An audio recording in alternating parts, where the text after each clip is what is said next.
Assalamualaikum warahmatullahi wabarakatuh. Pada kesempatan ini melanjutkan kembali materi tentang materi himpunan. Saya akan menjelaskan terkait dengan materi himpunan. Himpunan dalam bahasa pemrograman algoritma struktur data ini menggunakan instruksi yang bisa dikenali oleh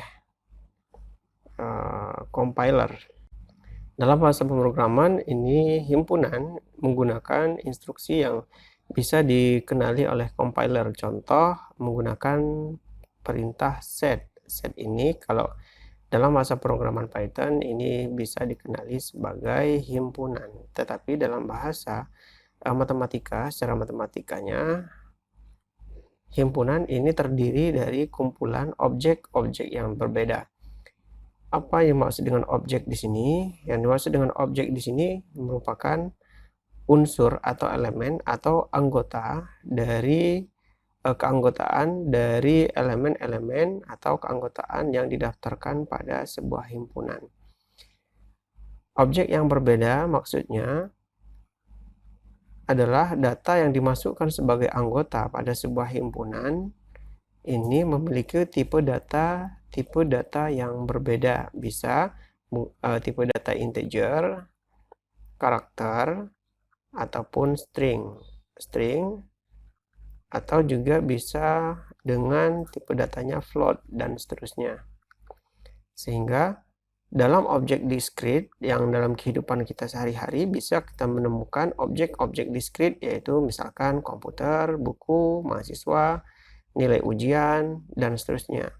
Sehingga pada mata kuliah teori himpunan ini sebenarnya hanya memberikan pemahaman terhadap logika ketika kita menuangkan ke dalam kode atau bahasa pemrograman. Yang kedua, enumerasi atau mendaftarkan semua keanggotaan. Yang dimaksud dengan enumerasi yaitu mendaftarkan keanggotaan-keanggotaan yang akan ditampilkan sebagai elemen atau unsur dari sebuah himpunan. Misalkan himpunan 4 bilangan asli pertama, maka nilai keanggotaannya yaitu ada 4. Pertama 1, yang kedua adalah 2, yang ketiga adalah 3, dan yang keempat adalah 4. Nah, ini merupakan elemen atau unsur keanggotaan dari himpunan A. Jadi, banyaknya nilai himpunan A, banyaknya keanggotaan dari himpunan A itu ada 4. Kemudian berikutnya, himpunan 5 bilangan genap positif pertama. 5 genap positif pertama, karena bilangan genap adalah bilangan yang habis dibagi 2, maka keanggotaannya adalah 2, 4, 6, 8, dan 10. 2 adalah elemen pertama, 4 elemen kedua, 6 elemen ketiga, 8 elemen keempat, dan 10 adalah elemen kelima. Karena yang diminta adalah himpunan 5 bilangan genap positif yang pertama, maka elemennya dimulai dari angka 2, 4, 6, 8, dan 10. Berikutnya juga sama untuk contoh-contoh pada slide ini. Misalkan C merupakan kumpulan dari beberapa objek atau elemen, nama hewan atau variabel atau nama manusia, atau juga nilai dengan tipe integer, atau juga bisa nama sebuah benda. Ini bisa dikategorikan sebagai himpunan. Berikutnya, R ini merupakan himpunan. Jadi ada 4 keanggotaan dalam himpunan R. Ada 4 elemen, yaitu A adalah elemen pertama, B elemen kedua, A, B, dan C ini elemen ketiga, A dan C elemen keempat. Karena ini merupakan A dan C juga A, B, C ini merupakan elemen yang terdiri dari satu kesatuan yang tidak bisa dipisah karena diawali oleh kurung kurawal buka dan diakhiri oleh kurung kurawal tutup. Jadi elemen yang ada pada himpunan R ini terdapat 4. C. Himpunan C misalkan elemennya terdapat 3 buah unsur. Dan K ini merupakan himpunan kosong. Artinya K tidak memiliki nilai keanggotaan karena kosong merupakan nilai merupakan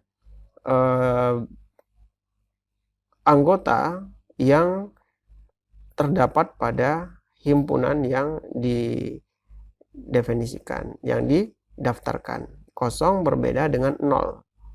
Kalau 0 ini memiliki nilai, yaitu nilainya adalah 0 itu sendiri. Kalau kosong itu tidak ada nilai, Ya, kosong itu bisa dilambangkan dengan simbol berikut. Berikutnya himpunan 100 buah bilangan asli pertama, maka diawali dengan 1 sampai di angka 100. Karena kita melihat dari yang diinginkan yaitu himpunan 100 buah bilangan asli pertama. Himpunan bilangan bulat bisa ditulis sebagai berikut, diawali dengan tanda titik 3 kali dan diakhiri tanda titik 3 kali. Kenapa? Karena tidak disebutkan di awal bahwa bilangan bulat itu harus dimulainya dari nilai-nilai yang ditentukan atau diakhiri dengan nilai-nilai yang telah ditentukan. Maka himpunan bilangan bulat ditulis sebagai berikut. Nah, di sini terdapat keanggotaan, cara mendaftarkan atau mengenumerasikan keanggotaan. Nah, di sini ada simbol E dan ada simbol E tetapi di garis tengah. Kalau yang ini kita artikan sebagai bukan anggota karena bukan anggota. Sedangkan yang ini merupakan anggota. Kalau dia sama-sama simbolnya seperti E tetapi ada garis di tengah, berarti bukan keanggotaan dari himpunan yang dideklarasikan. Berarti X merupakan variabel, X bukan merupakan anggota himpunan dari A. X merupakan anggota himpunan dari A. Contoh berikutnya di sini ada 3 buah elemen, ada 3 buah himpunan yaitu A, R, dan K. A elemennya ada 4, R itu ada elemennya 4, keanggotaannya K ini memiliki elemen kosong. Maka 3 merupakan anggota dari A karena 3 terdapat pada himpunan A. Elemen 3 ada pada himpunan A. B, 5 bukan anggota B karena B di sini tidak ada himpunan, tidak ada nama himpunan yang dideklarasikan dengan nama himpunan B. Dan 5 juga di sini tidak disebutkan keanggotaan 5 ini miliknya himpunan siapa. Kemudian A, B, dan C merupakan anggota R. R di sini ada A, B, dan C. Berarti benar bahwasannya R memiliki keanggotaan berupa A, B, dan C. Ini benar. C bukan anggota R. C bukan anggota R. Ya, betul. Bahwa C tidak ada pada R. Berarti ini salah. Kosong merupakan anggota K. Betul, karena di sini ada himpunan K. Ini nilainya adalah kosong. Maka ini bisa dibenarkan. Kosong bukan anggota R. Salah. Karena di dalam R tidak ada himpunan kosong. Berarti benar kalau misalkan di R ini tidak ada himpunan, tidak ada anggota elemen yang kosong. Berarti benar.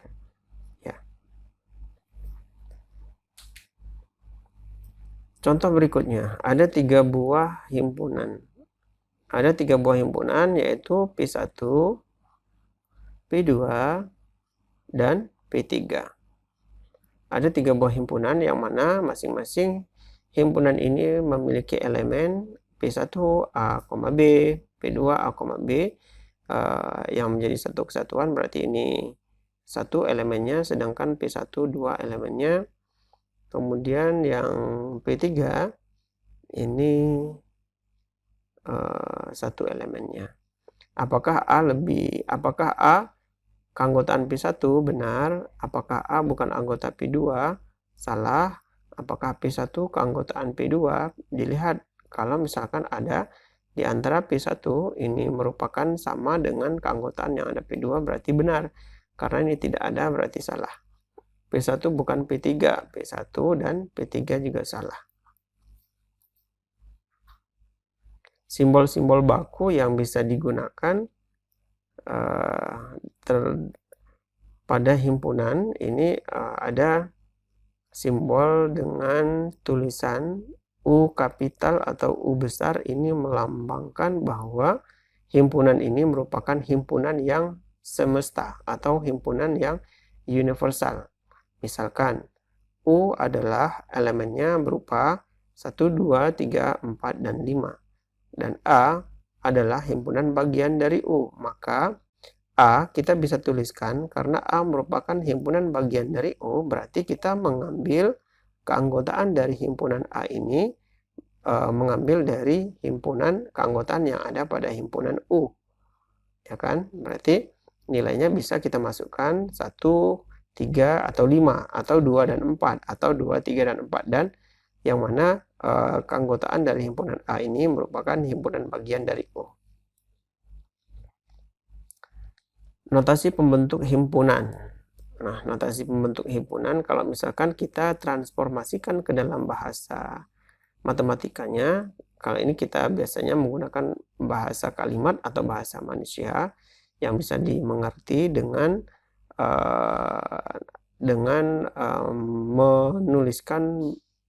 menuliskan definisi atau narasi yang bisa dipahami tanpa adanya simbol-simbol atau tanpa adanya penulisan yang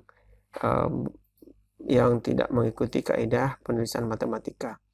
A adalah himpunan bilangan bulat positif yang lebih kecil dari 5. Bisa kita menuliskannya dengan cara yang seperti ini. A sama dengan buka kurung kurawal X demikian hingga X adalah bilangan bulat positif lebih kecil dari 5.